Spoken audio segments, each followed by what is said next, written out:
Hello guys, welcome to my blog. जब मैं छोटी थी तब मैं काफ़ी ज़्यादा वीडियो गेम्स खेलती थी और आहिस्ता आहिस्ता टोटली गेम्स खेलना ख़त्म हो गया। बट रिसेंटली मैंने डिसाइड किया कि कुछ टाइम निकालूंगी इसके लिए। फिर मुझे लगा कि ये तो फन है। मैंने सोचा कि वीडियो गेम से क्या हमारी लाइफ चेंज हो सकती है। क्या चीज़ है वो जो हर कोई वीडियो गेम की तरफ खींचा चला जाता है। फिर मैंने सोचा कि जो एलिमेंट्स गेम में इंजॉय करवाते हैं, अगर हम उसे अपनी डेली लाइफ में डालें तो क्या हम इंजॉय कर सकते हैं। मैंने कुछ चीजें लर्न की हैं गेम से। ज्यादातर गेम्स इस वे में स्ट्रक्चर की होती हैं कि थ्रू आउट द गेम हमारा ब्रेन कॉन्स्टेंटली डोपामाइन रिलीज करता है। ज्यादातर लोगों को पता होगा। अगर किसी को नहीं पता है, डोपामाइन एक न्यूरोट्रांसमीटर है जो एसोसिएटेड है वांटिंग एंड डिजायर से।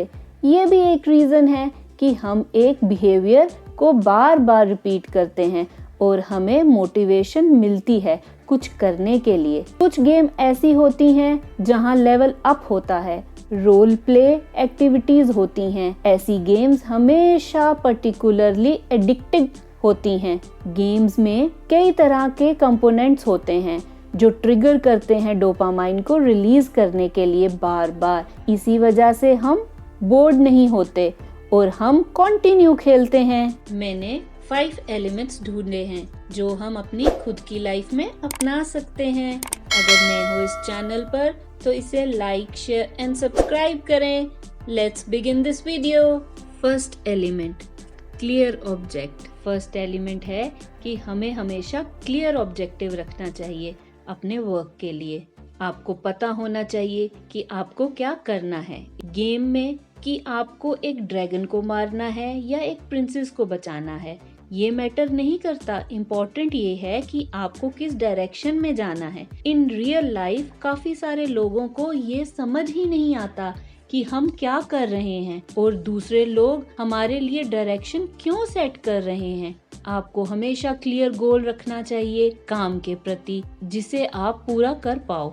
नहीं तो जितनी एफर्ट की होगी वो मीनिंगलेस हो जाएगी। गेम खेलने में क्यों दिल लगता है? हम कितनी एफर्ट करते हैं, ऐसा क्यों? कभी सोचा है? हमेशा कई तरह के टास्क होते हैं। जब ये सब मिलता है हमें सक्सेस की फीलिंग आती है। इस फीलिंग से डोपामाइन रिलीज होता है और हमें मोटिवेशन मिलती है कंटिन्यू करने की। अगर आप एक बुक लिखना चाहते हो तो अपने सब गोल बनाओ। Keep a chapter outline. Book का कवर पेज डिजाइन करो। 1000 वर्ड्स लिखो। एडिट करो एक पेज को। अगर ये छोटी छोटी चीजें कंप्लीट होंगी तो हमें अपने गोल के पास लेकर जाएंगी। Second element, progress. गेम में प्रोग्रेस दिखती है, लेवल दिखते हैं, बार्स दिखती हैं कि 70% completed, कोई 20% completed, etc etc। Games make it very clear that you are improving और आपको दिखता रहता है कि आपका लेवल कंप्लीट होने वाला है और आप फिर खेलते रहते हो, रुकते नहीं हो कॉन्स्टेंटली। बट रियल लाइफ में ऐसा नहीं होता। आपको अपनी प्रोग्रेस खुद से देखनी होती है। मैंने बेस्ट वे ढूंढा है इसका। आपको अपनी डेली एक्टिविटीज़ को सिंपली ट्रैक करना होगा। आपने पूरे दिन में क्या क्या किया है, देखो कि आप अपने गोल के कितने करीब हो। इस तरीके से आपको आपकी प्रोग्रेस दिखेगी। फिर आपको क्लियरली आपका गोल और सब गोल दिखेगा कि आप कितने उसके पास हो। और जब आप देखोगे कि आप इतने क्लोज हो अपने गोल के, आप और मोटिवेट होगे। ये ही गेम में होता है। Third element, reward. गेम में जब आप किसी सर्टेन लेवल में पहुंचते हो तो आपको रिवार्ड मिलता है या कुछ कंप्लीट करते हो, और ये रिवार्ड्स एक तरह के इंसेंटिव हैं जो आपको टास्क कंप्लीट करने के लिए मिलता है। अगर आपको ड्रैगन को मारने के लिए कुछ ना मिले तो आप मारोगे उसे? नहीं, आपको पता है रिवार्ड मिलेगा इसका या लेवल अप होगा, तभी आप इतनी एफर्ट करते हो। रिवार्ड्स बेस्ट मोटिवेटर्स है लाइफ में भी। जब आपको एक भी रिवार्ड मिलता है तब आपका brain make sure to release a lot of dopamine. जब बैक ऑफ योर माइंड आपको पता है कि पढ़ाई के बाद मुझे कुछ रिवॉर्ड मिलेगा, तो आपको पावर मिलती है अच्छे से पढ़ने की, होमवर्क कंप्लीट करने की। Fourth element, variety and novelty. Game में हमेशा रिवार्ड सेम नहीं होता। अच्छी गेम में कुछ अच्छा होता है, कभी new enemies, new areas unlock. हमारे ब्रेन को वैरायटी पसंद आती है, इससे हम अट्रैक्ट और सेटिस्फाइड रहते हैं। जब हमें गेम में कोई लेवल अच्छा लगता है, हम उसे बार बार खेलते हैं। ज़्यादातर लोगों को ये फन नहीं लगता।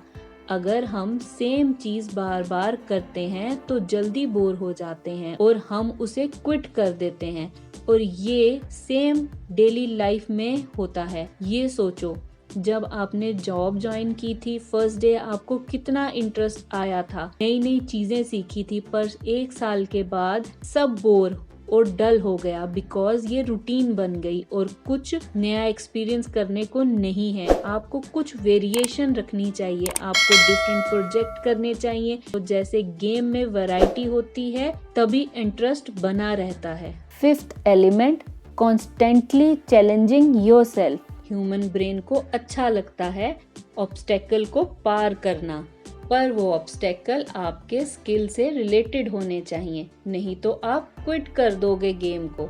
इन अदर वर्ड्स, चैलेंज ना ज्यादा हार्ड होना चाहिए, ना ज्यादा इजी। गेम में भी पहले इजी लेवल होता है, जैसे जैसे एक्सपीरियंस बढ़ता है लेवल टफ हो जाते हैं। इसी वजह से आप बोर नहीं होते। अगर ज्यादा इजी होंगे तो आप बोर हो जाओगे, और जब आप लेवल अप करोगे तो प्राउड फील करोगे। बट रियल लाइफ में हम ज़्यादा एक्साइटेड हो जाते हैं या बोर हो जाते हैं, फिर हम टास्क क्विट कर देते हैं।